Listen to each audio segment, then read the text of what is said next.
Welcome to Pick Up and Deliver, the podcast where I pick up my audio recorder as I head out for a walk and deliver an episode to you while I stroll around. I'm Brendan Riley.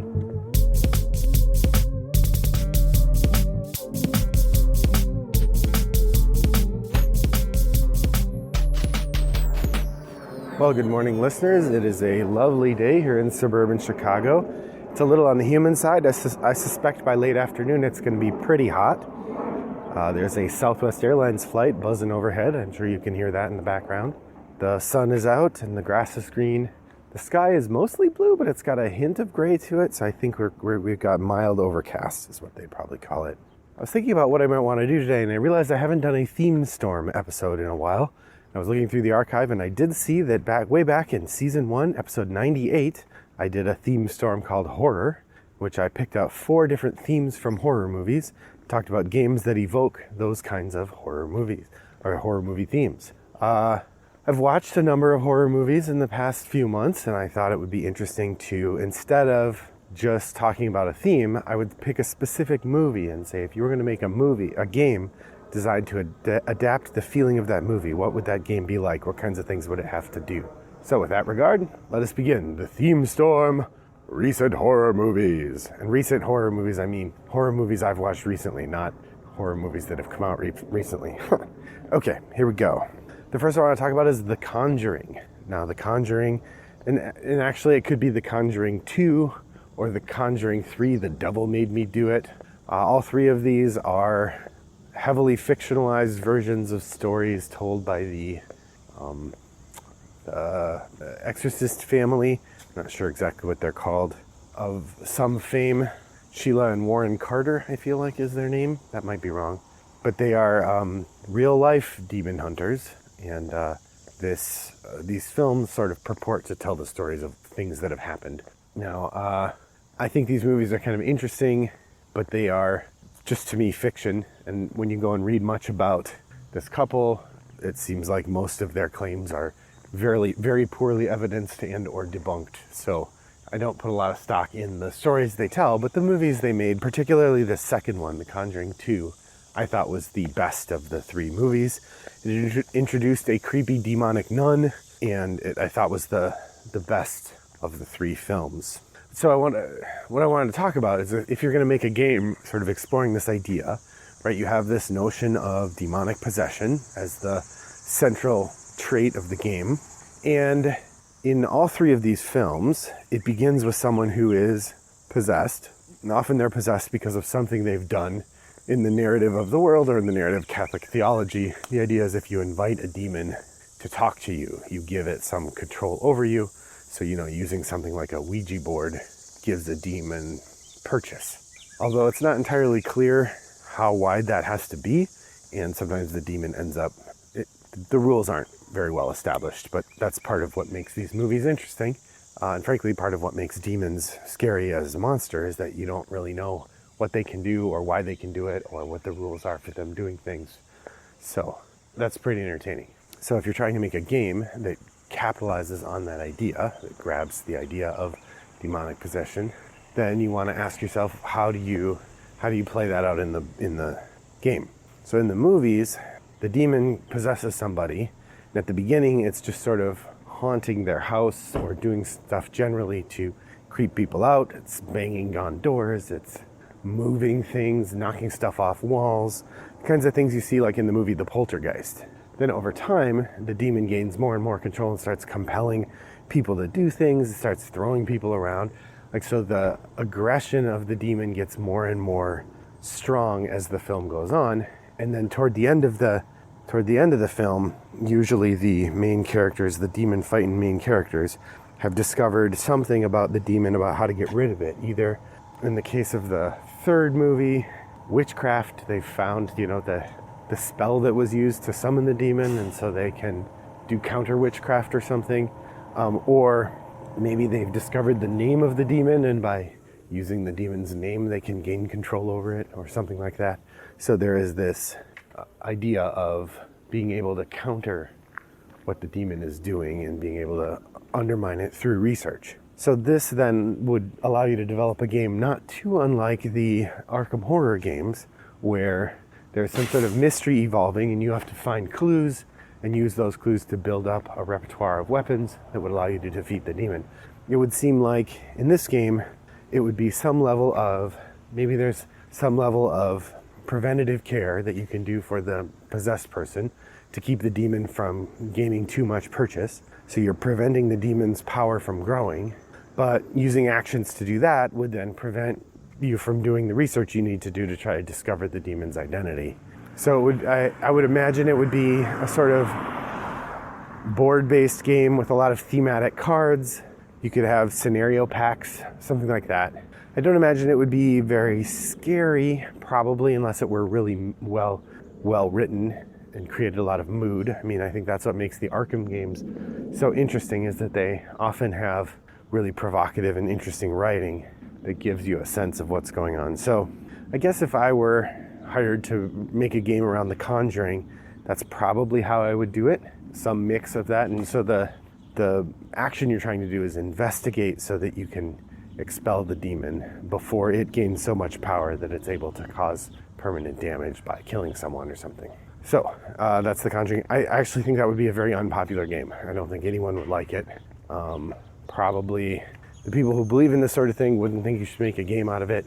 The people who don't believe in it would not find it very compelling. So anyway, that's, if I were going to make a game out of The Conjuring, that's how I would do it. So the second movie I want to talk about is Midsommar, or Midsummer. So Midsommar is a 2019 horror movie about it's rural horror or folk horror in the tradition of something like The Wicker Man, in which there is a town, or even something like Shadow over Innsmouth, or they made a creepy movie version of it called The Prince of, or the Dark Messiah, I think it was called, in which there's like a town and they have creepy rituals that they do, and they pull in outsiders, or outsiders who find themselves there are often subjected to these creepy rituals. And that's kind of what happens in Midsommar. And it's interesting because the film is clearly shaped as folk horror, and I mean, from the beginning, you know what's going to happen. That's what's really interesting about the movie, that there is no point at which, I mean, you don't know the specifics of what's going to happen, I'm not going to say, but there is no point in which you think, oh yeah, everybody's going to just come to this town and see their cute little festivals and then leave. Like, the whole film is telling you they shouldn't go to this town. When they go to this town, all the people who seem really nice and cheery are in fact horrifying, and you're in for real trouble. And so the movie builds this idea of impending doom, and then the pleasure of the movie comes from seeing how it actually plays out and whether the characters are able to escape from it or not. So how would you make this into a game? I mean, there's something really interesting to be said for the unexpected imagery. I'm reminded a little bit of when we talk about a game that looks like it's for kids and turns out it's really not, but because of the art, it was deceptive. And Midsommar feels like that. Like, it's got this very light and breezy imagery and color palette, and at the same time, it's incredibly dark. But as to what kind of game it would be, I mean, in one hand, the different events that happen in the town, you could sort of call those mini games. There's a sense of different things happening in the town that allow the characters or the players to engage in different ways with what's happening, to explore different elements of the story. So that part feels expected. Maybe the game is built on the idea that you've seen the movie and you're trying to become the May princess. And so there's a series of, I mean, I don't know that this would be a very good game, but there's a series of games, player elimination games, in which the players represent visitors to the tiny village, and each round, as you play the mini game, if you are last place in the mini game, you are eliminated from the game. I mean, I guess that would be one way to kind of evoke the rising paranoia of the game, but of the movie. But a big part of the movie is like the characters disappear without you knowing. I would think probably a more effective way to play out Midsommar would be as a role-playing game, a one-shot role-playing game in the style of Fiasco, or probably Dread. I would think Dread would be the model, where you have a story and characters have to do things, and when something dramatic happens, a character dies. and then that player becomes part of the storytelling engine. Yeah, I think that is the way you would have to go with a game with a text that's so much about atmosphere. The other thing that Midsommar and other folk horror films capture is this idea of the contrast between rural and urban, that urban, highly modernized characters interacting with these sort of rural characters end up finding the experience of rural places to be really disturbing because they are connected to these old ways that often deny modern convenience and don't make room for modern idiosyncrasy.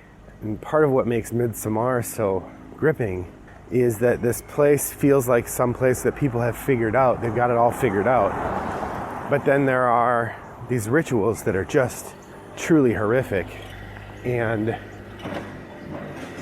sort of detail the cost of maintaining a community in this way. So these are things that a good storyteller could work into a game of dread that I think would work pretty well. So that's Midsommar and how I would make that a game. I would make it into a one-shot role-playing game.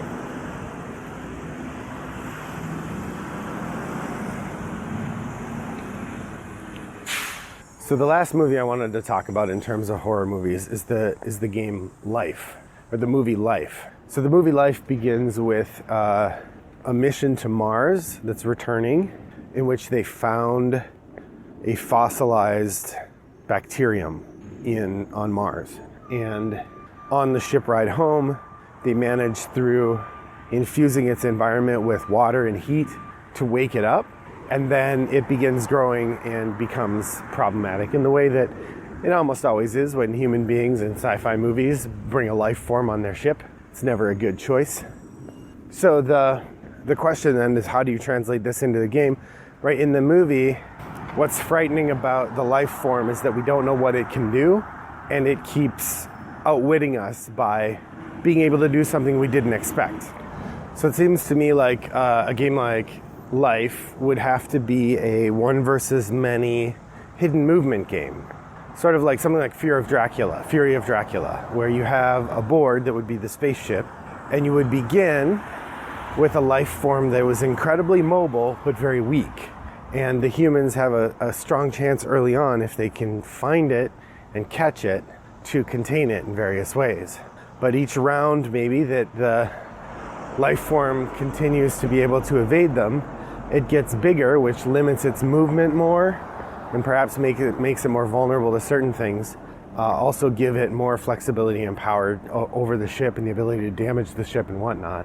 And I think that the back and forth of the creature gaining strength but perhaps losing versatility versus the humans, maybe each round they learn a little bit more about how vulnerable the life form is or how they could take advantage of it. Perhaps that would be the way to evoke the experience of the film while also making it an interesting game, because in the movie the humans are almost outclassed every time. That there's very little they can do to stop the creature and whatnot, and so you would have to build in some ways for the people to win. But I think it'd be an interesting sliding scale where over time the creature becomes harder for it to move secretly, but it also becomes harder to kill it. And so early on, secrecy and vulnerability go together, and later on maybe humans gain an advantage through research, like they develop an ability to defeat it. So those are 3 horror movies I've seen recently, and my thoughts on how I would adapt them into board games. What movies have you seen recently? What would you like to see adapted into a board game, and how might you do it? You can head over to Board Game Geek Guild 3269 and try to let me know. Let me know there. You can also reach out to me. Wombat929 is my username there. You can send me an email, brendan@rattleboxgames.com, and let me know some horror movies and how you might adapt them. Thanks for joining me today. I hope that your next walk is as pleasant as mine was. Bye-bye.